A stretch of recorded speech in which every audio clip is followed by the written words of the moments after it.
Afternoon, everyone, and thanks for joining the 5th property webinar hosted by Rainmaker Marketing.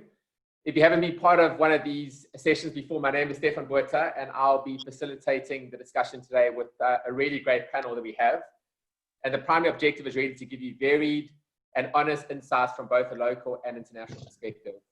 So really a big thank you to the panel who I'll introduce in a second, and I really think that they'll give you a huge insight. So today's topic is really us unpacking micro living and really to answer the question of whether less really can be more. So every topic we've chosen have been topics that have been specifically curated based on the fact we believe that those are areas where the market requires a greater level of insight and detail. And today's topic is really one that we believe will define many segments of the market going forward in the future.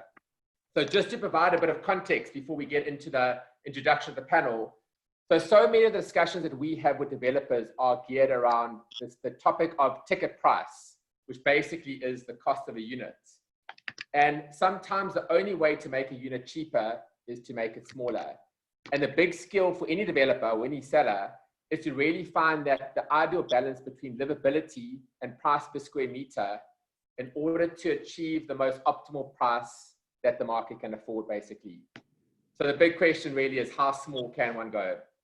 So just in terms of getting straight into the introduction of the panel, so firstly, if I can just ask you guys just to raise your hand when I mention your names, but just Magid, who's the CEO of D2E Properties, and also the former CEO of Investing Property. So how's it, Robin? Then Jamie Levin, who's the CEO of Narrative. And Narrative are the team behind one of South Africa's first micro developments, which is called the Rockefeller in Cape Town. A man who needs no introduction really is Euphonik, who's the host of Property Matters on ENCA, but also a property investor, DJ, music producer, and a radio personality. Then Michael Allen, who we've had on one of our panels before, who's a co-founder of Altido Hospitality. And basically, Altido managed 2,500 short-term accommodation units around Europe and the US, and really has a huge amount of experience in the whole trend of micro living, or as co-living, as many refer to it overseas. Then Matt Bauer, who's actually currently sitting in a 20 square meter unit that he's been living in. Him and his fiance Ken have been living in, I think, since October last year. And Matt's the director of Wanderlust Co., who's a tiny home movement, and really keen to get some good insights about how can one really live in a space that size, and what does it all look like. Then Kay Geldenhuys, who's the national origination manager for Uber, which is the largest mortgage originator in the country. And then Greg Arday, who's the editor of KZN Invest magazine, and also one of the leading journalists in the country. So just before we get into the questions, just obviously for those of you on the chat, please just obviously post any questions you have in the Q&A section at the bottom. We'll go through those questions and we'll try and get through as many of those answers as we possibly can. And like I've said before in these chats, if you lose internet connection, don't stress about it. All you need to do is just go back onto link and get straight back into the chat. And the same will apply to any panel members. If they lose any signal, all I'm going to do is just pass the question on to someone else.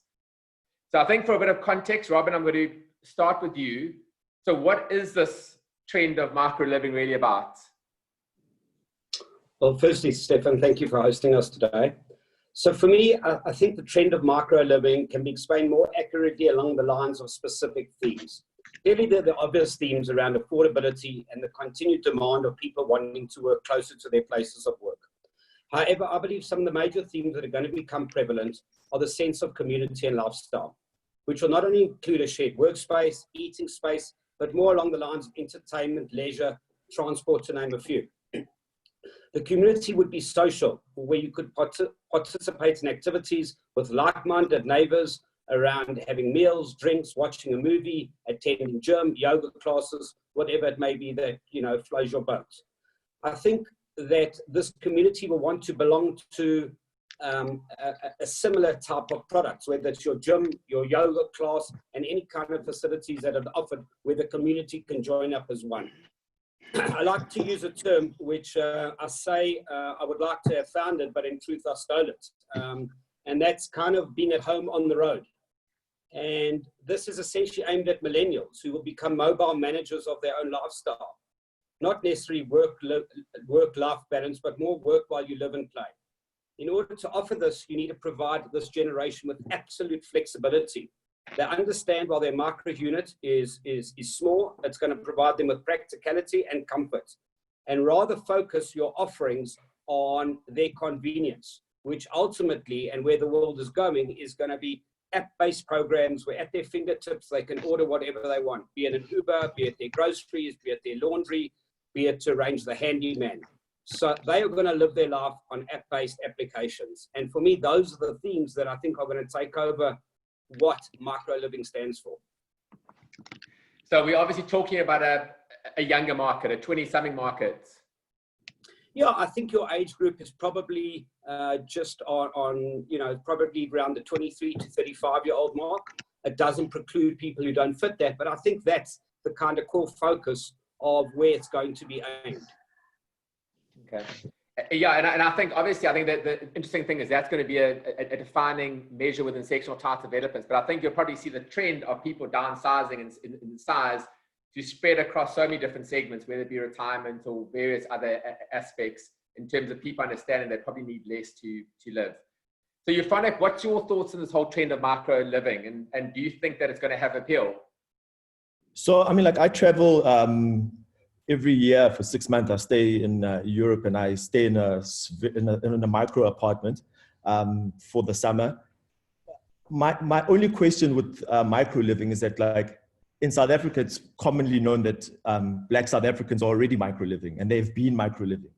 So it's like, how do you answer the aspirational element of that? Like, someone that's already sharing a 250 square meter space or stand in the township with 6 other people, do they aspire to move into a small micro apartment, or are Black South Africans thinking of moving into places where there's bigger spaces? So my contribution or question rather is like, what's the African context to this? Because it's all good and well that these concepts are working all over the world and people are customized to them. But what are Black South Africans, which is the majority of people in the country, what are they aspiring to? I also do a lot of student accommodation, and I mean, like, students are staying currently in spaces of between 8 and 18 square meters. So I can see how it would be easy for them to adapt to the concept of micro living, but it's also like, what's the aspiration, and what are the facilities? What's the convenience? What's the hook besides, you know, it being a small space? Like what's the South African aspiration? You know, so that's I think for me, a very big question. I mean, like, I'm already involved in a development that's going to happen in Sandton, which is micro living. And I think those questions are critical. Do you move from the township to want to move into a smaller space, or do you want to move into a bigger space? For your first property, where you understand that, like, I'm going to buy this thing, live in it for like 5 or 6 years, and then rent it out to the next person, like, what's the thought pattern? And I think in South Africa, a lot of Black South Africans are wanting to move into bigger spaces, but how do we sell the concept of micro living to them? No, I think it's a very valid point. And I guess those bigger spaces become more the recreational spaces that can be provided as a result of the concept. But I think are a very, very valid point. And I know, Mike, Yeah, I'm saying, like, I mean, like, the first thing as Black South African wants to get is a car to move around between the township and work. So, like, how do you sell the concept of don't buy a car, move into a micro apartment in suburbia so that you can walk or take a taxi to work, or take the train to work? And Mark, I know Euphonik mentioned about the student accommodation, but I know you were saying in previous chats that a lot of the micro living in Europe has actually been inspired through initial concept of student accommodation. Yes, totally. So I think it's interesting, those points made about the African context, but from Europe, for sure, the test case was done on students. Students primarily were living in converted apartments, essentially. We call them HMOs, so houses of multiple occupancy. And it became politically sensitive for too many of these students to live in amongst other residents for obvious reasons, such as parties and noise. So the concept of the PBSA, purpose-built student accommodation, came along essentially to move students into better areas for students to live, but also for their well-being. There are lots of different reasons behind being more focused on taking the aspirations of students from having 4 years of fun in the city to actually making a serious attempt at getting a degree and being more professional. That that whole concept blew up, and it's still blowing up. It's a huge part of living here, and most of the students now live in these types of buildings. And from that, what we call co-living, micro-living now is more pushed towards the young professionals, so the aspiring young professionals that want to live in better locations, so they are happy to downsize to live in more convenient, better locations. And as a great point just made, rather than buy cars and other things, they love these amenities that these bigger buildings provide them, and the locations that these most of these buildings are in. So yeah, it's we've seen that test case through students now being realized into big projects that are successful. I'm based in Edinburgh in Scotland, so we've even seen the Scottish case for it. So we saw it in London working really well. It's come up here now to Edinburgh. And obviously our business, we've been in hospitality. We work with the PBSA providers, some of the biggest funds in the UK, such as M&G Real Estate and such like. And we turn these assets into pop-up hotels in summer. So in the highest demand seasons, we then use these accommodations as hotels. So they become extremely high yielding because tourists are more than happy to live in 15 square meters or 8 to 18 square meters. As I said, that's bang on here in Europe as well, because that's bigger than most hotel rooms, and prices are a lot cheaper. So yeah, it's a very, very interesting context, and I'm very even more interested to see how it will fit into the context of other countries such as Africa. Okay. So Kay, I mean, obviously we know that very little can happen in the property market without the support of banks, especially when it's first-time buyers who are very reliant on bank funding, but also investors who want to gear their assets. How do banks look at the whole concept of micro-living?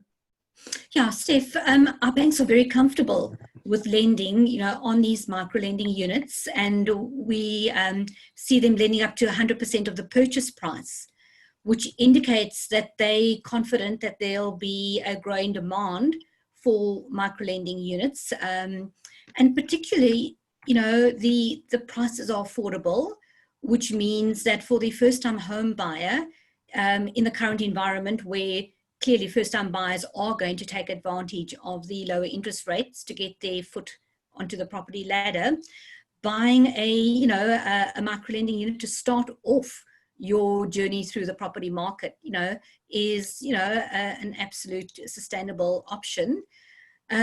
So, the point about young professionals, certainly that we are seeing in the developments that we've originated, particularly in the metropolitan areas, where your young, article clerk, your architect, your attorney wants to live close to where he works and doesn't want the hassle of a big property to maintain. So those micro-lending units are ideal for the young professional buyer. And those are the home buyers, clearly, that the banks are very happy to offer 100% finance. So yes, banks are definitely lending in that environment at the moment, in that market at the moment. I mean, there are factors that the banks will want to consider, and that certainly is locality. So, they'd want the complex to be located in an area where there's demand for that kind of property. But otherwise, their lending criteria on those units is exactly the same as the lending criteria on any other property at the moment. Okay. And then Jamie, how much do you think we can learn from international market trends that exist in areas like New York and London, etc.?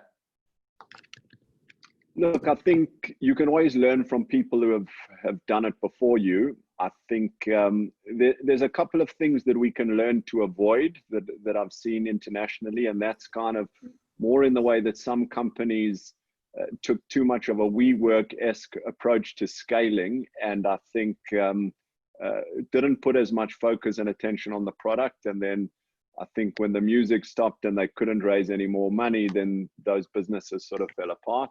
So I think for businesses looking to enter the space, I think to keep a core focus on the product and the offering. But again, to what Euphonik said, I think, there's good lessons to learn, but we still have to solve African problems because our living circumstances are very different to New York and London. In New York, as an example, it's co-living was not a novel concept. You know, when you arrived in New York, most people couldn't afford to live on their own. So that's kind of the birth of the Craigslist type of platforms. But yeah, we've got kind of different reasons and different background. And I think the key is to focus on solving locally specific problems. Okay, that's great. So, and I think there's just and it probably puts a bit of context to the discussion. There's a question from Anonymous, which also says, is this not also linked to the trend towards more sustainable green living, consuming less of the planet's space? And I'm sure I welcome anyone to add to it, but it's just quite interesting that there are 5 points that the whole trend of micro living has been built on. One of those is eco-friendly and innovative designs where people want to have less of a carbon footprint. The other is higher yields for investors. The other is the busy on-demand lifestyle of the millennials. Then there's the financial concerns of people not being able to afford a certain price bracket and being able to get down a certain price bracket. And then there's obviously the premium of living in the inner city. And I think that it talks to a lot of what has been discussed so far. So Matt, I think one of your insights is probably one of the most interesting for me is we all talk about these smaller spaces, but can one really live in 20 square meters? Yes, I was chatting to the panelists before we came online earlier, and Kendall and I have absolutely loved living in this tiny house. It's really small. It's 8 meters by 2.5 meters. So it's 20 square meters in total.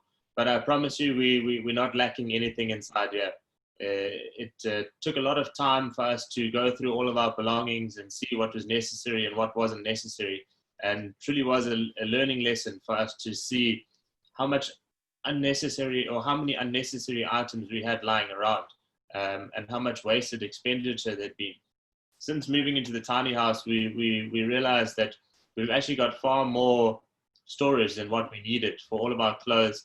I mean, I'm a fisherman, so I've got my own fishing drawer for all my clothes and lures and everything inside the house. But we've still got excess space. One of the biggest factors that has helped us a lot has been the volume. And just talking to your previous point on being eco-conscious and environmentally friendly, it was one of our major design factors that we considered when building the home. So all of the elements that we use inside the house are eco-friendly. A majority of them are South African sourced, so it's a proudly South African product. And we wanted to make sure that we provided a product that was marketed and aimed towards the eco-conscious and environmentally friendly consumer. So we've got solar panels which provide our electricity for the home with an inverter and battery backup set up inside the house. And we've got a composting toilet, which is one of our products that came from overseas that was imported from Switzerland. And then we've got a grey water recycling system, which was developed and designed by our team. We've got a great plumber on the team. His name is Angelo. And him and I work together to create a 7-stage filtration process. Takes our grey water and recycles it back into usable water. We'd like to ideally get it to a point where it's drinking water again, but that's still a work in progress. And then Matt, what are the cleverest usages of space that you've come across? Steph, I think the cleverest usage of space is increasing the height of our bed. So we've increased our bed to be about 1 meter off the ground. Underneath that, we've got 2 layers of storage. We've then got built-in gadgets everywhere. On top of our basin, we've put a cutting board, so it extends your worktop space. Really, inside our house, we're not lacking anything. We've got more than enough space for everything that we do. Our TV's built into the wall on a bracket which swivels, so we can watch TV inside when we're in the kitchen, when we're in bed, or in the guest bedroom upstairs. So our house has actually got 2 rooms. Okay. Steph, I just want to add on that point that Matt has been talking about, and Jamie touched that, you know, this is not a new concept.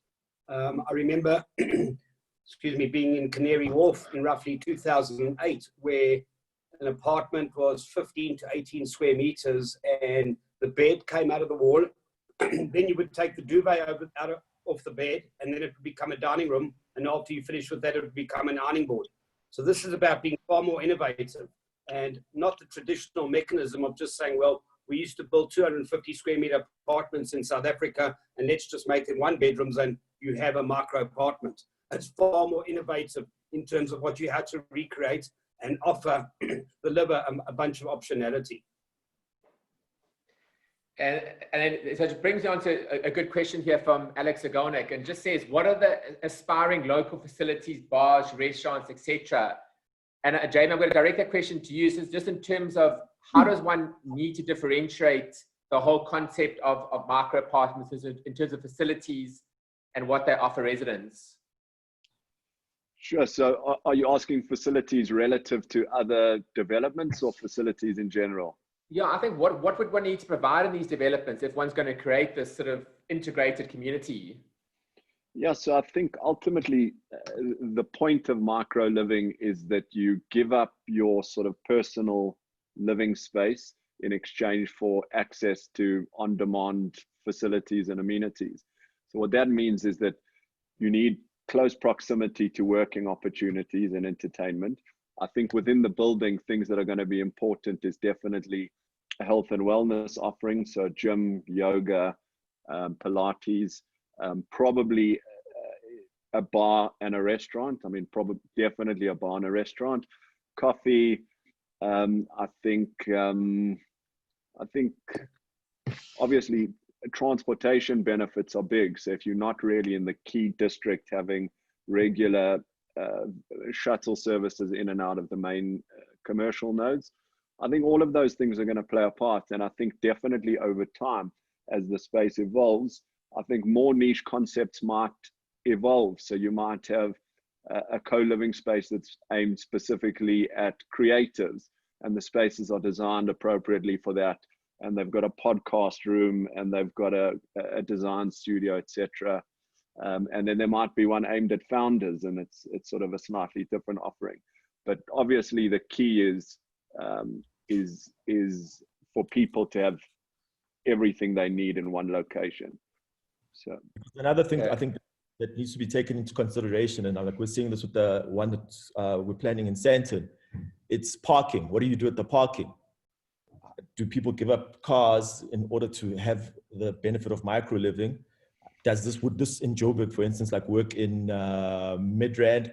Would it work? Like where would this thing work? You know, like in Sandton, obviously you've got access to the Gautrain. You can walk to all the office buildings, but the minute you move it out of that node, does it work? So is micro living also node specific, or is it anywhere and everywhere? So Euphonik, I think there's actually two questions that come off there. One I want to pose to Robin in terms of where this can work in the country. But firstly, I think Greg, just in terms of that question of parking. So let's say, for example, Sandton has probably over 100,000 people who work within Sandton. I know Waterfall City, now between Deloitte and PwC, literally has 7,000 people who work literally within a couple of meters of each other. Now, obviously, businesses are going to look at workspaces and working from home a lot differently as a result of COVID-19. Do you think the demand for millennials is still going to be centered around placing a premium on somewhere that is close to living where they work? Yeah, I think the short answer is yes, definitely. Although I'm not sure how we fully appreciate yet how the economy will change in response to COVID. Some sectors will thrive and I doubt some will survive. So you mentioned Sandton and Midrand, and I think of Gateway and Durban, where there's a similar concentration of banks, financial services, and IT. The people in those sectors are more suited to working remotely, and yet they're still concentrated in areas close to where they live. So that clearly responds to a demand that pre-exists COVID. Where things get trickier is with sectors like manufacturing, where people have to be physically present at work, and yet because of the industrial nature of some of their businesses, they often can't live close to work. But it would be optimal if they could live comfortably and safely in areas that are relatively close to work, with a minimal reliance on public transport or private vehicles. So in Durban, I think, for example, can developers create micro-living opportunities on the bluff that are priced right and can service South Durban industrial sector?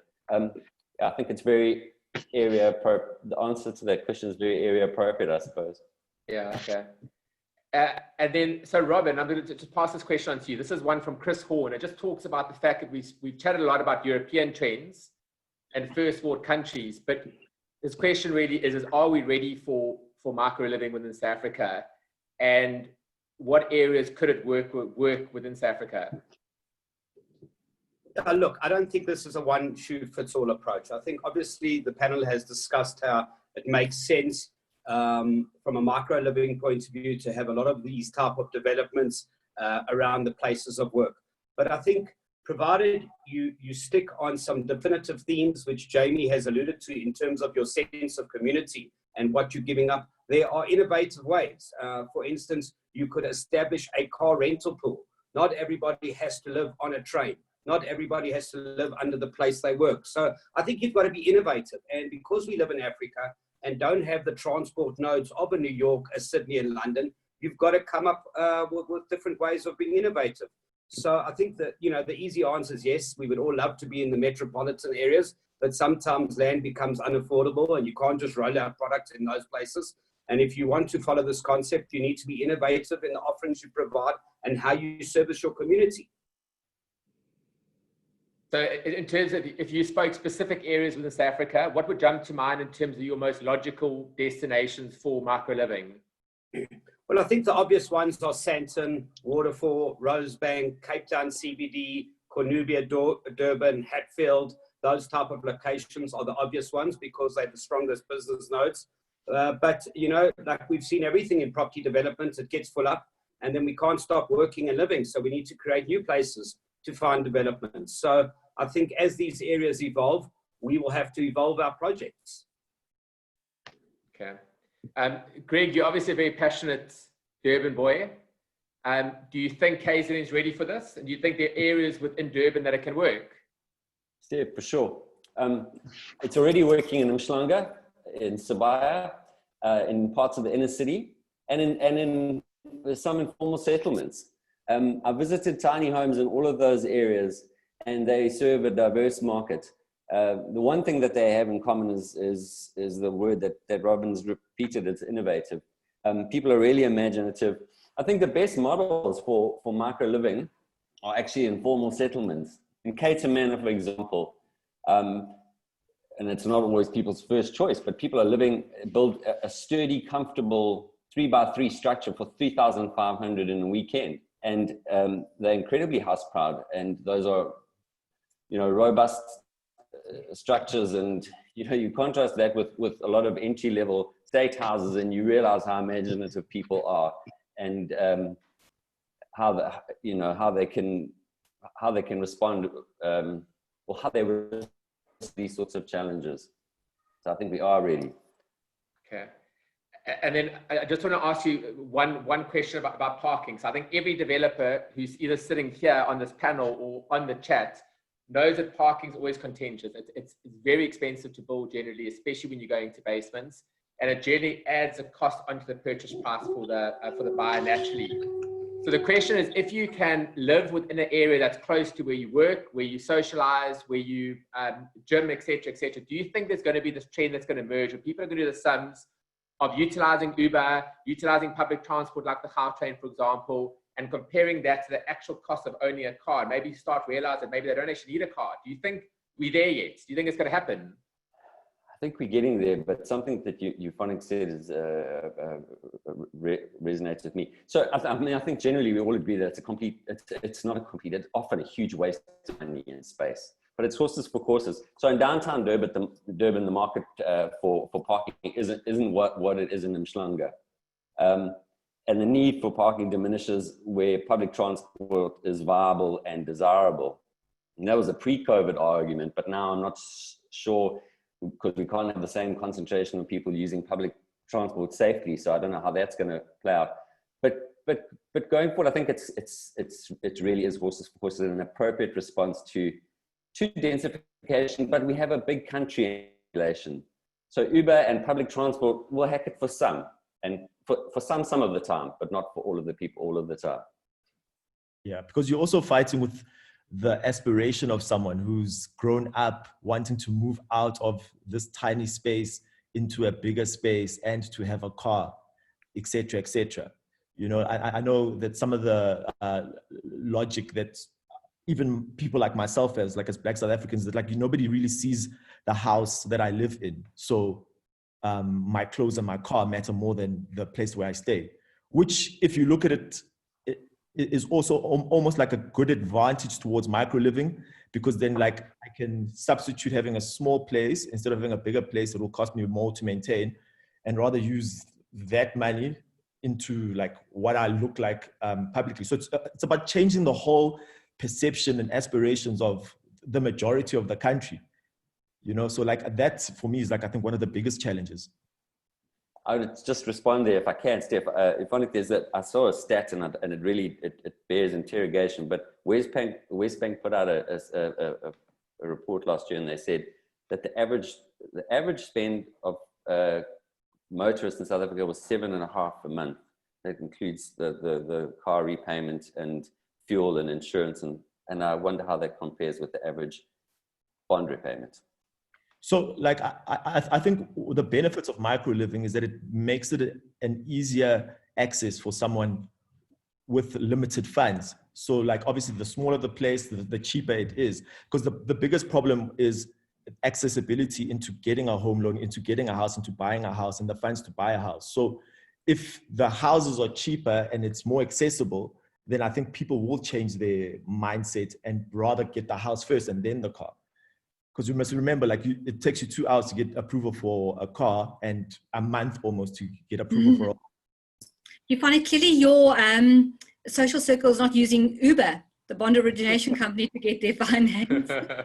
But you find it, I want you just to address that question that you asked. I mean, I think it is quite interesting that right now, in the very lowest interest rate environment that, you know, has hit South Africa in the last, you know, kind of half a century, that we are definitely going to find that people are going to do their sums and say, it's actually cheaper to buy my own home, pay off my bond, and particularly, you know, if you buy an affordable micro unit, a micro living unit, than to pay a landlord rent, you know. So I think there is going to be a slight shift. And sure, we're going into, you know, treacherous economic, you know, waters at the moment, but first-time home buyers who've got a steady job and who want to get a foot in the property market, as I said earlier, the micro living unit is the ideal, you know, way to get into the market and to access the bank's money to start off your property portfolio. So Kay, there are obviously a lot of questions around pricing on this group. Questions around what is the price bracket for micro living and what do the banks perceive as being entry level when it comes to micro? What do you think that price range is? So, I mean, we're finding our average purchase price for first-time home buyers is in the 800,000 to 900,000 bracket already. So the units that we have been involved with, so we've been involved in very upmarket micro-lending units, you know, in the center of Cape Town, you know, Sandton, etc., but also into some suburbia units where the, you know, 28 square meter unit is going for about 600,000. So the banks are very comfortable with lending. And I mean, the 28 square meter units in this one development in the northern suburbs of Cape Town was kind of sold out overnight. And banks were doing 100% lending on those units. So, yeah, I mean, you know, I'd say what the banks will look for when they assess doing lending on a micro unit is definitely location. So, you know, there's got to be enough of a demand in the area so that if the borrower does become distressed, the property resale can happen quickly. So where there's sufficient demand, the right location, the right amenities, the banks are quite happy to do their 100% lending on these units, which infers the confidence they have in this market. And Jamie, just in terms of price, what do you think is that sort of optimal price range for micro living when it comes to new developments? Look, that's a question that it has different answers depending on the location, right? So it's got to be, you've got to look at it in the context of what a similar product of maybe a bigger size would cost in that area. But I think you do need to be looking at sort of 20% below the sort of regular entry price in the area. I think for investors, the sweet spot is round about the R1 million mark for units, where they can generate a good yield. And I think, you know, you mentioned in your intro that one of the ways to bring down cost is to reduce the size. And I think the investor base obviously increases exponentially the lower the entry point. And that's part of what this plays on, because it's driven, ultimately the development is driven by commercials, which is driven by investors. So to the extent that investors are keen to invest money, these things will get built. And obviously investors are making the assumption that tenants and potential occupants are going to pay the requisite rentals. So it's very area specific, but I think for Cape Town CBD, if you're below the sort of 1 to 1.5 million rand price point, I think that's good. In Sandton, a little bit lower, probably also 1 to 1.25, but yeah, not higher than that. Okay. So Mike, I mean, I think Jamie alluded to the investor market, and I do believe when you get the ticket price down, the investor market generally works out quite well. What have you seen in terms of investors internationally being able to achieve from a rental yield perspective? Can the rental yields be higher in the micro space? Yeah, good question. Just one quick point. Feel free to mute me. Unfortunately, somebody started using, I think, a pneumatic drill next door to me. So just to warn you that if somebody starts drilling really loud and you can't hear me, just shut me up yourself. Sorry about that. But yeah, in terms of like the short-term rental, we do a lot of long-term rental as well. But the biggest trend we see, obviously, in short-term rental is that size really doesn't matter. It's all about location and the way that a property is curated. So and in our industry, everything is just being compared versus a hotel room. So we have lots of units that are kind of micro living or co-living, basically small units. So for us, we find like the perfect size is down at the kind of 25 to 30 square meter mark, especially in some of these cities in Europe. For example, where I am in Edinburgh, these places are like apartments are huge. You're talking like enormous, like on average, probably 40% bigger than your average apartment in most cities. And we don't see any price difference per night between a really big apartment, mostly versus a much smaller, better located, and more kind of curated. People love innovation, so people love staying in something different than what they're used to. So as I think it was Robin that mentioned, the Murphy beds, the kind of raised beds, climbing up staircases, mezzanines, all these things, people love to see the technology innovation. Are super popular. So we've seen quite a big trend in, first of all, again, in the PBSA. So we were doing a kind of brand realignment of student, like well-built student accommodations into hotels in the summer. And now we're seeing more kind of co-living, micro-living investors and especially owner occupiers of these type of properties. They travel more generally, so younger people, they travel more and they like the option of being able to rent out their place when they leave as well. And we've done huge schemes with Airbnb. So we did a really big project with Airbnb where they kind of underwrote the whole investment rent of a whole investment property, micro-living property. And basically, people that tenanted these properties had the option of whenever they left for us to manage the properties that, the nights that were vacant, and that would reduce their rent. They call it the friendly building scheme.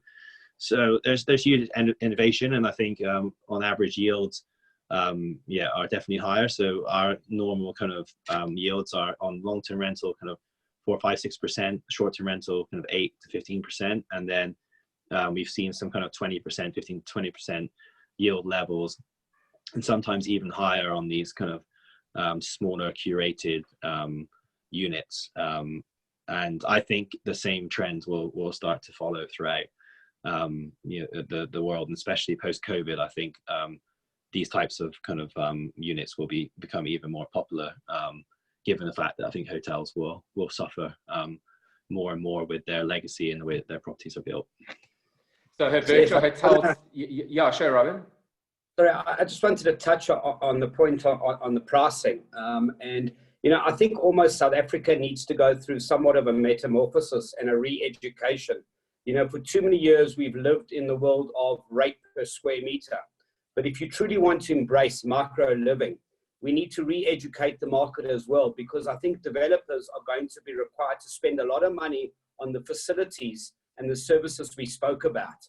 So whether it's the co-living that Jamie spoke about, whether it's the amphitheater, whether it's the parking solutions, whether it's the park, whether it's the cinema, we as developers, if we truly want to embrace this concept, are going to have to spend a lot of our funds on the facilities that the community would enjoy.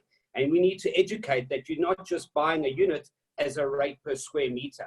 And that will be the challenge, to try and get that right. So we can't just look at traditional ways of saying, well, it costs 20,000 Rand a square meter, we want X, and that's the return for the investor. So I think there's a whole re-education, and certainly the country needs to change its thinking to embrace some of these core values. Yeah, and on top of that, I think that's a very good point. If I make one more point as well. On top of that point about going away from just purely square meterage, and on top of just the physical amenities, so whether it's parking or like, you know, like cinemas or like these kind of creche or whatever, gyms, whatever it might be that are shared facilities. I know in when I've been to South Africa, you know, rooftop pools and all this kind of stuff. Level. So as well, a lot of these places have much better concierge. So all the properties that we manage, we just provide a much better service level, a human service level and security level to all the different types of people staying in the property, whether it be an owner occupier, somebody who's tenanting the property, or a short-term tourist guest or a corporate.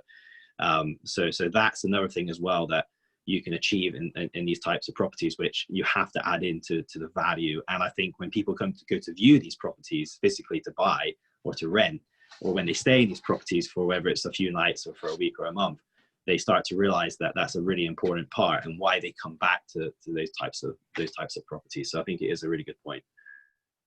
I think just with regard to what Michael and what Robin said, I think it's a very, very key point, is that, you know, we've also got quite a lot of involvement in the short-term letting space. And I think no one bases the rate per night they're going to pay based on exactly the square meterage. You know, you don't hear people say like, how much did you pay for your hotel in New York? And people say $20 a square meter. You know, it's not really how people view things.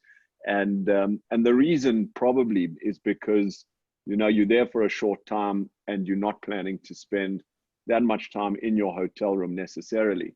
I think the micro living concept has evolved from that type of approach. And I think the whole living concept and hotels, it's all becoming very, very fluid. And I think what you'll see more and more over time is that hotels are apartments, are long-term lets. There's flexible leasing. It's a transient base for people. I think millennials are famous for wanting flexibility and transience and travel. And I think absolute price rather than price per square meter is very key, because that's not how our tenants view it. And ultimately then, from an investor's point of view, the sophisticated investors, as far as I've seen, have already cottoned on to that. I mean, in our Rockefeller development, we had a fortune of investors, and they're looking at it, I think, in the correct way, which is not necessarily price per square meter, but what's the ultimate yield we're going to get on this, and what's the desirability of the product. And I think that's ultimately what it comes down to. Yeah, and I think just to emphasize a different change in mindset, actually the actual unit itself becomes incidental in the sense that you've got this far, far greater area to share and enjoy. And I think that's really ultimately how I think micro living developers will be differentiated going forward and positioned. Matt, I just want to ask you a quick question. There are quite a few questions that have come around kids and families, and can micro living work for families, or is it just for the younger market who then have a turnaround and outgrow it and move into bigger spaces? What are your thoughts? So just before I move on to that question, Steph, I want to talk to what we've been saying in the last couple of minutes, is that when you're buying a tiny house or you're buying into a tiny development, you're not only buying a house, you're buying a lifestyle. So you yourself have to buy into that lifestyle. And as everyone said, it's going to take a lot of time for us to change the mindsets of South Africans, because a lot of us have grown up where we've grown up with the idea in mind that when you have a big house, you're successful. I think things are completely changing, and COVID is also going to change the way that people think. We term it, it's a work anywhere, live anywhere concept. So with our homes being based on wheels, or if you're living anywhere in the country, as long as you've got access to Wi-Fi and other facilities, you can do your work from home. You can go work at a coffee shop. You don't necessarily have to go into the office and be working an 8-to-5 job. And a lot of millennials are leaning towards that sort of lifestyle, with your photographers, graphic designers, web designers. There's a lot of jobs that lend to that sort of lifestyle. And then that leads into your question about having families and raising kids in tiny homes. So in South Africa, there's no real examples of it. I think Kendall and myself and maybe one other person are the first to be living in mobile tiny homes in the country. But if you follow influencers overseas, or not even influencers, people who are living their tiny home lifestyle publicly online, a lot of them have kids, and we've seen families that have up to 3 or 4 kids and live very happily in a tiny home. I think what it does is it embraces outdoor living a lot more than being based inside the house, watching TV all day, playing PlayStation. You spend a lot of time outside the house, new experiences, and what we've found is it allowed us to have a much bigger property. We're currently on a 4,000 square meter property, and we've got a 20 square meter home. So we've got a bulldog, an English bulldog that lives with us. His name is Harrison. And he absolutely loves walking around in the garden in the afternoons and enjoying the sunsets with us. And it's really an incredible lifestyle to be living. Okay. I think on that point as well, like then the next question becomes like, how do you factor in crime?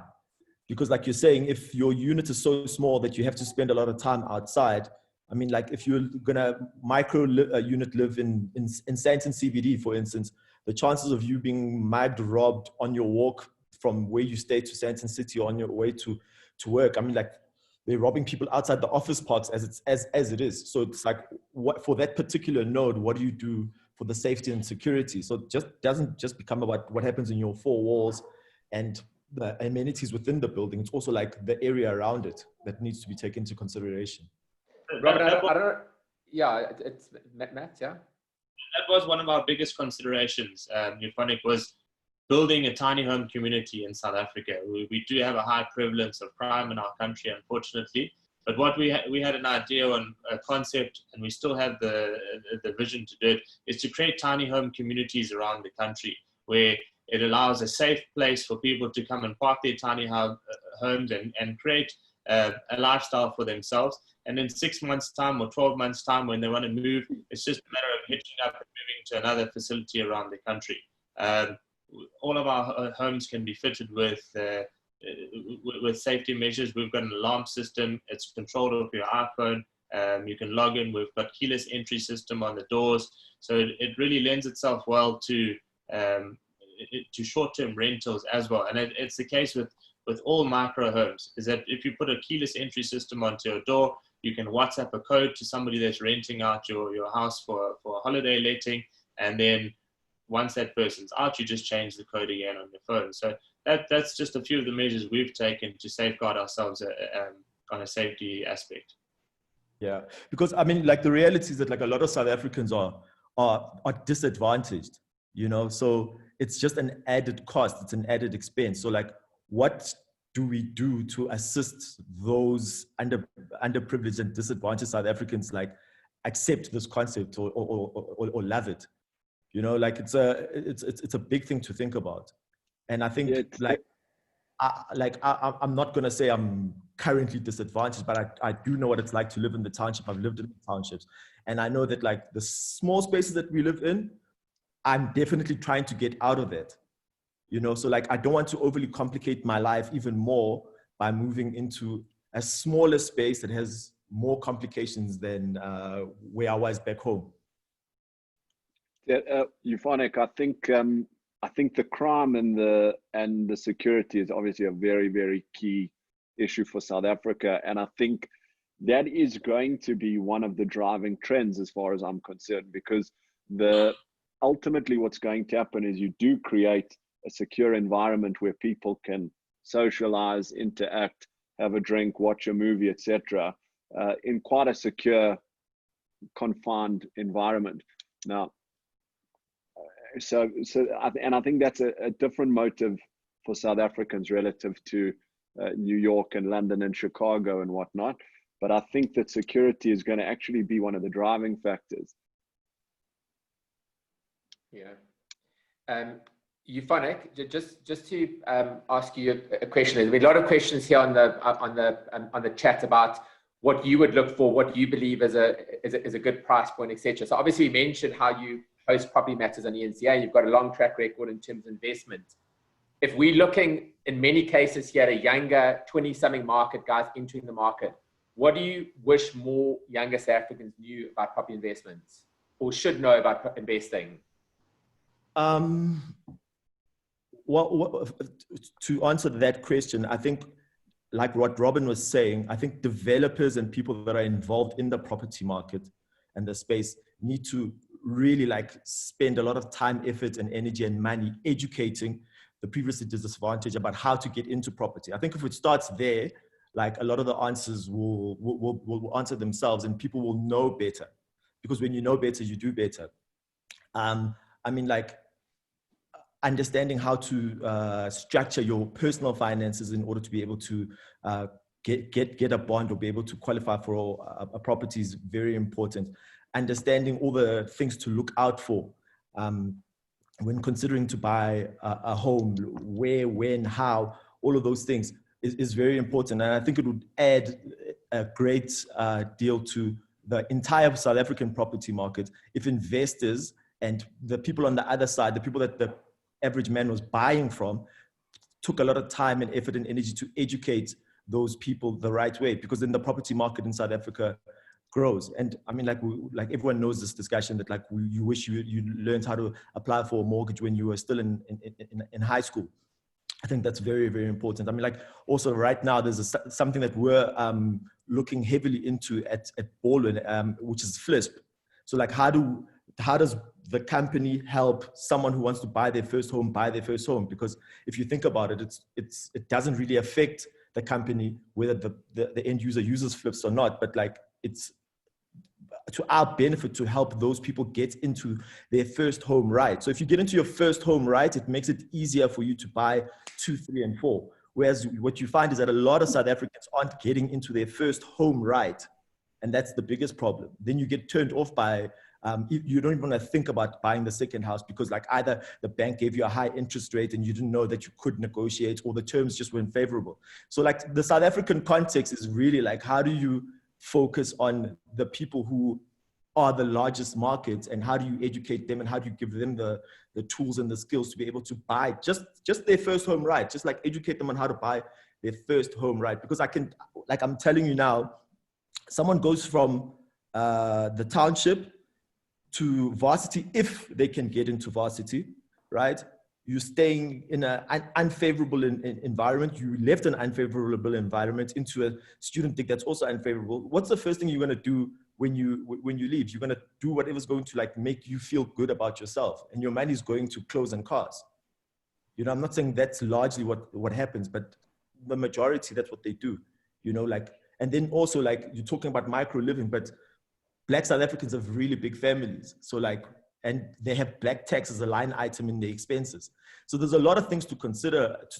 And I think if collectively the real estate industry in South Africa got together to educate the previously disadvantaged about how to buy your first home, right, and just the basics of property, South Africa would be a much better place. Yeah, agreed. I think there's a massive obligation. Yeah, sure. But I just think there's a massive obligation on developers and property experts to be doing a lot more in the property education. 100% agreed. Yeah, absolutely. I couldn't agree more. I think something that is very interesting, and I think your viewers and members should go take a look at, is a company launching called Easy Properties, which comes out of the Easy Equity stable. Charles Savage, the brilliant CEO of Purple and Easy Equities, which is ultimately fractional ownership of properties.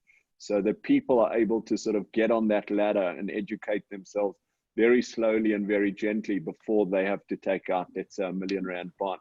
So I think that's launching soon. So Okay. Steph, if I could just also respond to Euphonik, Yes, I think Euphonik of is course. absolutely correct that, home buyers who try and, approach buying their first home without a lot of pre-borrower's education, can face a very, very tricky road and could end up paying, massive, interest rates, which they don't really need to, if they, had a little bit more education around how to enter the property market, how to secure bond finance, and, more importantly, how to pre-qualify yourself so that when you go out there and you start looking at property, you're buying in the right price bracket. So you're not disappointed when the bank turns you down.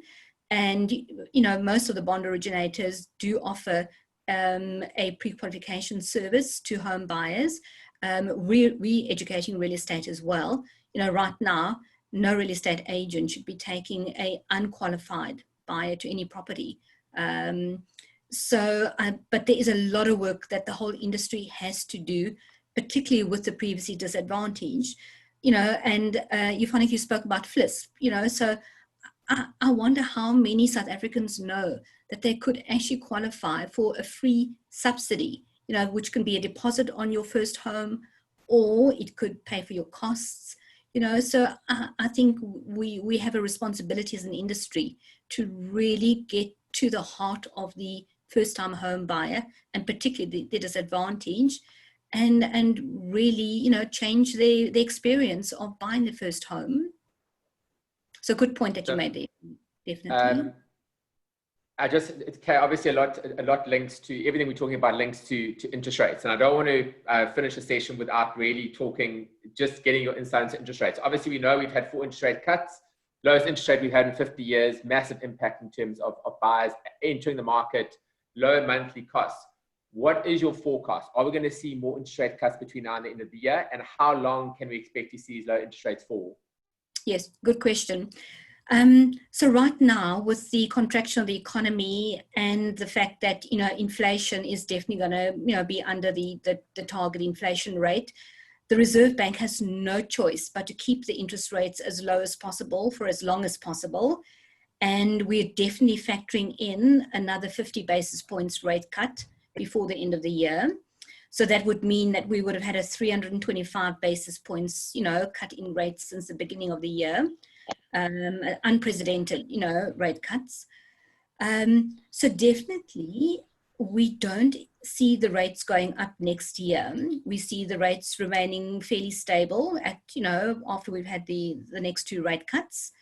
And beginning of 2022, we do believe that the rates are slowly going to rise. But as I said earlier, the rates, the Reserve Bank has no choice but to keep the rates as low as possible for as long as possible. The economy, is in a condition which, rising interest rates will just exacerbate the problem. So yes, another 2 25 basis points cuts before the end of the year. And then we, good to go for a year without any rate changes. And then 2022, we should see a slight increase in the rates. So good news for home buyers and anybody who has, debt that they're servicing at the moment. Yeah, 100%. And I think we're going to have to wrap up. But just, I think the impacts of that is massive. It's to those first-time buyers, guys trying to get into market, guys who now have a little bit more affordability to go up a little bit from where they were. Like you said, the FLIS, it applies to people with a household income of 24,000. A lot of people don't know that. There's a huge opportunity there for people. So, I think we can't underestimate how positive that is for the property market as a whole. Absolutely.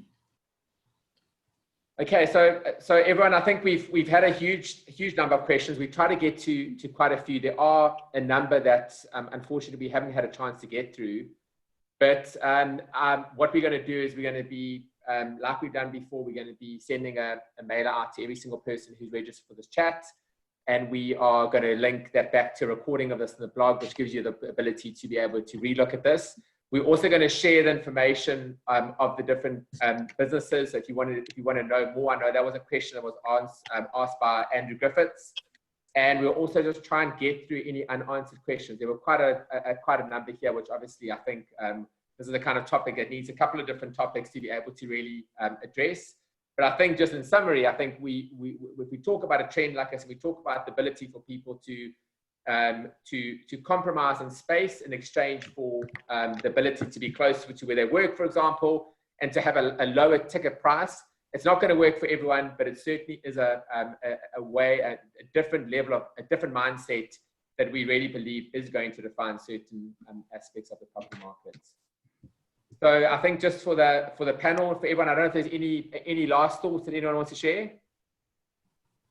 Yeah, I think for me, man, the biggest thing about micro living again is, I said this at the beginning, like what is the African context of this? And I think if we can answer that, we'll have a very, very fruitful future in it. Yeah, so closing point from my side, and it talks to your point now, Euphonik, is that there are creative ways of changing the mindsets of South Africans. And I believe that partnership between government and private sectors is key to that. And using the concept of micro living, we can really increase the standard of living for a lot of South Africans. We're currently living in RDP homes that leaves a sour taste in their mouth because they don't want to live in a small house that's built cheaply and doesn't service all of their needs. A lot of the concepts that the micro living trend has can service all of their needs and can change their mindset toward wanting to live a micro lifestyle. Perfect, agreed. Okay, gents, thanks, and ladies, thanks so much for your time. We really appreciate your insights. To those of you who've tuned in, we've had a huge number of visitors on this chat. I'm sure a lot more in the live stream on Facebook. So really thank you for joining us. Hope that you all have a great week and best wishes for everyone as we move into level 3 of lockdown. Stay safe. Thanks, Devin. Thanks, guys. Thanks, everyone. Thanks, everyone. Thanks, everyone. Yeah. Bye. Cheers.